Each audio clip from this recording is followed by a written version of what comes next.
Formados en 1985, Sarcófago fue una banda brasileña pionera del black metal, influyendo y desarrollando al subgénero principalmente con su disco debut. A continuación, te contaremos la historia detrás de uno de los discos más importantes para el metal extremo hasta nuestra actualidad, la historia de INRI. Todo comienza en Belo Horizonte, Brasil. Por esta época, el país pasaba por los años de plomo, como fue conocido el periodo más represivo de la dictadura militar, marcada por fuertes represiones policiales, y afortunadamente la dictadura estaba llegando a su fin. Tras la visita de Kiss a Brasil en 1983, esto fue algo totalmente histórico para la banda, ya que estos fueron los últimos shows que darían con maquillaje, y además darían 3 conciertos en Río de Janeiro, Sao Paulo y por supuesto Belo Horizonte, donde contarían con el mayor número de audiencia para la que han tocado en toda su historia. El Festival de Rock in Rio, llevado a cabo en 1985 en Río de Janeiro, donde se presentarían bandas como Iron Maiden, Queen, Scorpions o Ozzy Osbourne. Fueron eventos con los que muchos jóvenes comenzarían a interesarse en el heavy metal y el rock, así que muchos comenzarían a plantearse la idea de formar su propia banda. Durante mediados de 1985 se presentarían en un bar las bandas Overdose, influenciados fuertemente por Dio y Iron Maiden, junto a un trío de pequeños jóvenes llamados Sepultura, que contaba con los hermanos Cavalera, el baterista Igor Skullcrusher y el guitarrista Max Possessed, de 14 y 15 años, y por supuesto su vocalista Wagner Antichrist, de 14 años. Desafortunadamente no había contado con la presencia de Paulo, su bajista, que se encontraba fuera con su familia. A pesar de que durante la presentación de Sepultura la mayoría de asistentes se habían marchado, se quedaron en el lugar Yao y su esposa Patty, dueños de Cogumelo, una tienda de discos donde jóvenes se juntaban a escuchar metal, pero también pronto comenzarían a hacer sus propios lanzamientos, convirtiéndose en un sello, debutando con el split de Sepultura junto a la banda Overdose. Antes de la grabación, Wagner dejó la banda, y algo que comentó Jairo Tormentor, ex guitarrista de Sepultura, es que cuando los hermanos Cavalera lo vieron tocar, le pidieron que se uniera al grupo como guitarrista, pero él pidió que Wagner dejara la banda, ya que parecía que él vomitaba cuando estaba cantando, y el sonido que la banda tenía era demasiado estridente, por lo que a partir de aquí comenzaron los problemas entre ambos. Por su parte, Max afirmó en su autobiografía que Wagner salió de Sepultura porque les había robado equipo, aunque realmente parecería ser más un tema de celos juveniles. El enojo de Wagner hacia su ex banda creció aún más cuando vio que habían grabado en el split Bestial Devastation la canción de su autoría Antichrist sin su consentimiento. El bajista Gerald Incubus, quien tuvo su primer contacto con la música cuando escuchó a Elvis Presley, a principios de los años 80 conocería a los hermanos Cedar Butcher y Dee Crazy, quienes compartirían su interés musical por el rock y el heavy metal, así que formarían su propia banda, influenciados principalmente por bandas como Deep Purple, Queen o Kiss. Esta última jugó un papel importante para la influencia en la vestimenta. Posteriormente, con la llegada de bandas como Slayer, Exodus, Metallica o Venom, se dieron cuenta de que en realidad ese era el estilo que querían manejar, hacer la música más rápida y pesada posible, con letras desafiantes, una manera de vestir totalmente agresiva y una manera de cantar mucho más extrema. Así que en 1985 formarían la primera alineación de la banda, con Gerald Incubus en el bajo, Cedar Butcher en la guitarra y Dee Crazy en la batería. Tuvieron algunos vocalistas que en su mayoría eran solo amigos de la banda que no encajaban bien. Esto cambió totalmente con la llegada de los exmiembros de Sepultura, el vocalista Wagner Antichrist y el guitarrista Robert Thunder, a quien consideraban como alguien muy creativo. E incluso para una entrevista, el mismo Robert comentó que mientras él estuvo en la banda, el sonido era totalmente distinto al que desarrollarían después. Por este entonces, la banda llevaba el nombre de Pain, algo que dejarían atrás para adoptar el nombre de Sarcófago, buscando ser la banda más pesada del mundo, y comenzando una rivalidad con Sepultura. Como dato curioso, en uno de sus primeros conciertos, incluso contaron con 2 vocalistas, un vocalista a quien solían apodar Cabeza Grande de la ciudad de Ituano, que curiosamente cantaría únicamente la mitad del show, para posteriormente subir Wagner y destrozar el escenario, un dato bastante curioso. Sarcófago estaba en contra de todo lo político y religioso, que estaba dejando en la pobreza y terminando con su gente. Por este motivo, endurecerían su sonido y su temática, inspirados principalmente en el satanismo, el anticristianismo, la blasfemia y la muerte. De los 4 miembros se decía que Cedar era el más extremo. Si había una letra profana, él haría que fuera aún más profana. Buscaba tener una imagen más chocante, un sonido bastante crudo y veloz para la época, siendo pionero del uso de blast beats en la batería. La bestial voz gutural de Wagner estaba inspirada principalmente en la vocalista de los Plasmatics, Wendy O. Williams, destacando el disco Complicated como su principal influencia. Sumado a su tétrica imagen con el corpse paint inspirados por Kiss y Alice Cooper, haciendo énfasis en Kiss, podríamos comentar que la foto de Gene Simmons del disco Alive 2, donde se le veía con una mirada mordaz y cubierto de sangre, sería algo que los de Sarcófago quisieron emular. Si bien algunas bandas que también fueron influencia de Sarcófago como Slayer, Sodom o Hellhammer lo habían utilizado, Sarcófago lo había llevado a otro nivel, y todo esto fue influencia directa para la estética y el sonido del black metal, algo que las bandas noruegas imitarían posteriormente. Las muñequeras llenas de clavos, los cinturones de balas, que por cierto estaban hechos con pilas, profanación de imágenes religiosas y las fotos en los cementerios fue parte de la expresión de la banda.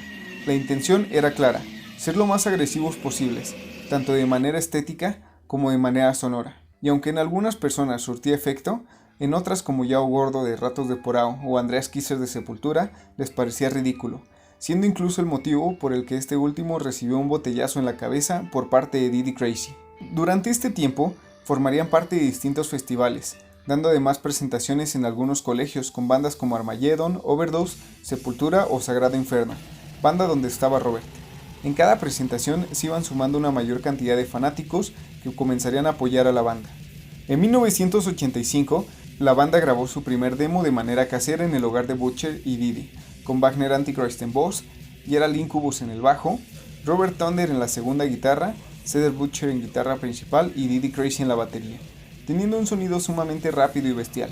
Lo curioso de este primer demo es que las líricas están en portugués y tiene una introducción muy inspirada por Hellhammer.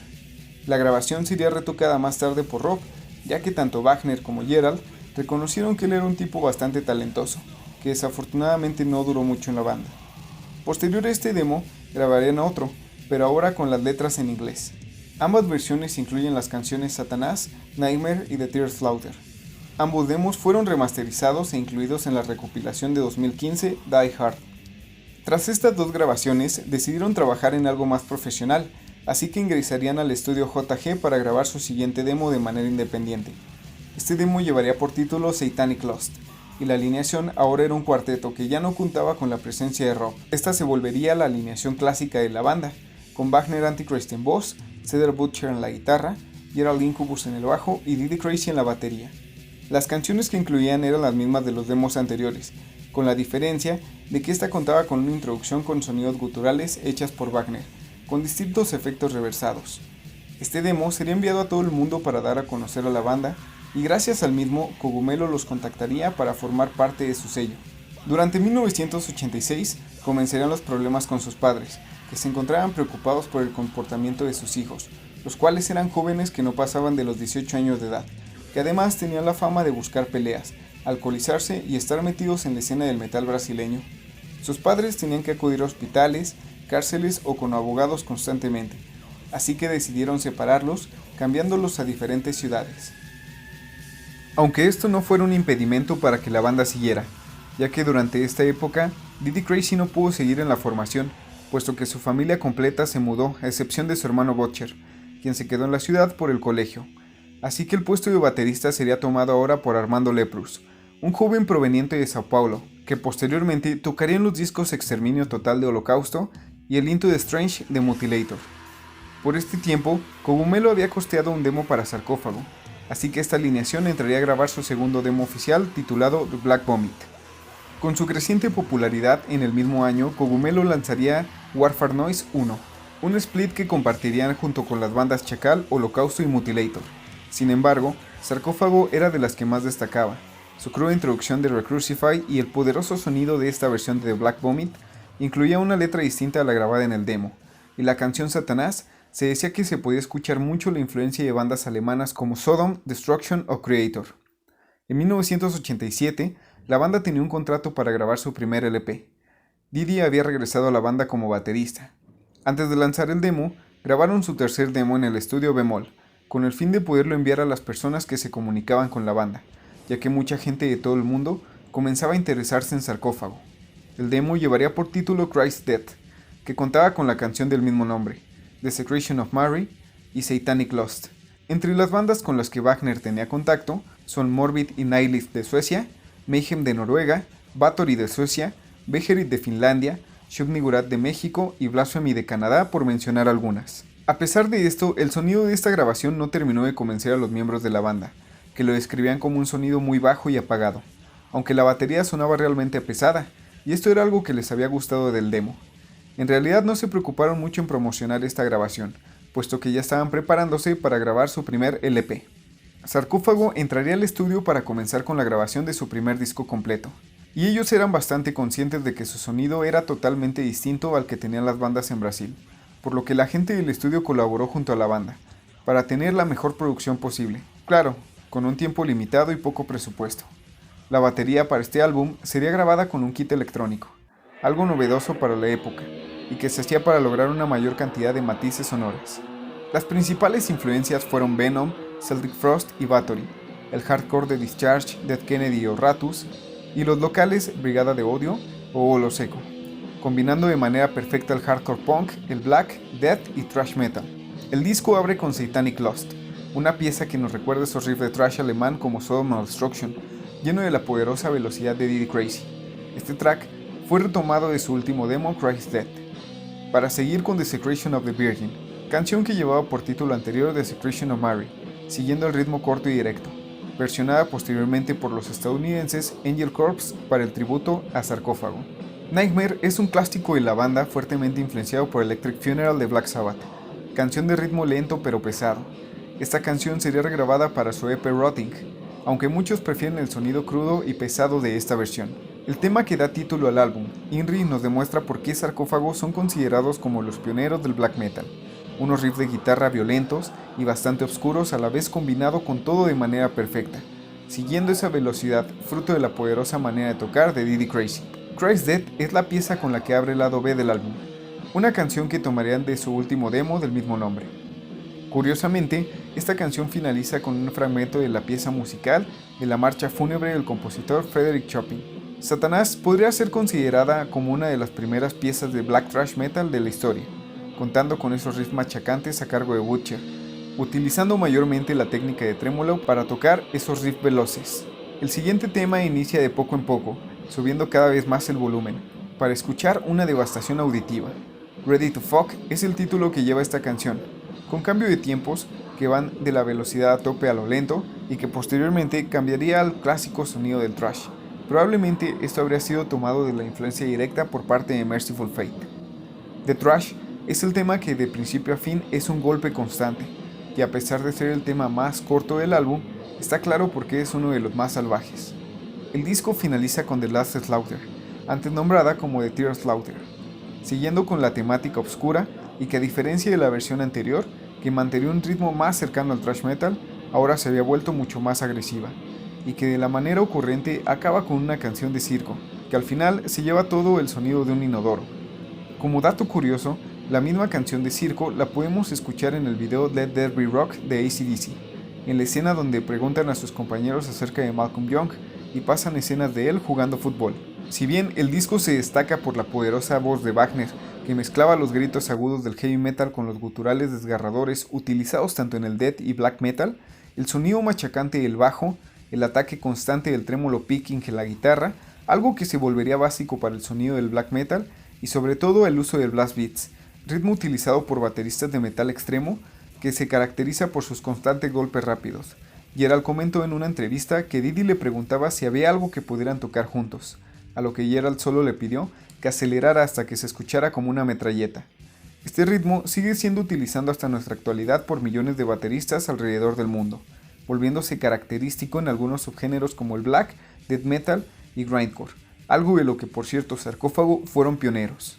Para la portada se tomó una sesión de fotos en el cementerio de Bonfim, inspirada en la tapa del EP Sentence of Death de los alemanes Destruction. A partir de esto, el cementerio de Bonfim se convirtió en un atractivo turístico para los fanáticos del metal extremo que visitan Belo Horizonte, además de ser donde acudían constantemente los miembros de Sarcófago, ya que en sus primeras épocas con sus distintas alineaciones podemos encontrar fotos de ellos en ese lugar.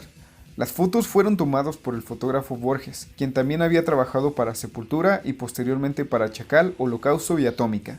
En la portada aparecen los 4 miembros de Sarcófago frente a un Cristo de fondo, donde se les puede ver con el cuero, los spikes, el corpse paint y las carrilleras. Aunque la portada original puede verse en un color naranja, más tarde saldría otra versión con el cielo azul.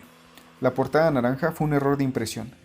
Por cierto, Euronymous de Mayhem comentó que así era como tenían que verse las bandas de black metal después de haber descubierto a Sarcófago. Y también sería la influencia para muchas bandas como Evil de Japón, Impiety de Singapur, Exinferis y Hell Desecrator de México, por mencionar algunas que toman a Sarcófago como sus principales referentes, tomando parte de lo musical como la estética de la banda. El disco salió a la venta en agosto de 1987. Tuvo un gran impacto en la gente cristiana de su ciudad, pues comentaron que Minas Geiras es una ciudad muy religiosa, predominantemente católica, pero esto en realidad no era algo que a ellos les importaba, puesto que el lema que siempre tuvo Sarcófago es que no importaba si hablaban bien o mal, porque finalmente los iban a recordar y estarían hablando de ellos. La importancia de este álbum para el desarrollo del black metal y el metal extremo fue indispensable. Muchas bandas noruegas de la segunda ola de black metal comenzarían a tomar el disco de Inri como una gran influencia.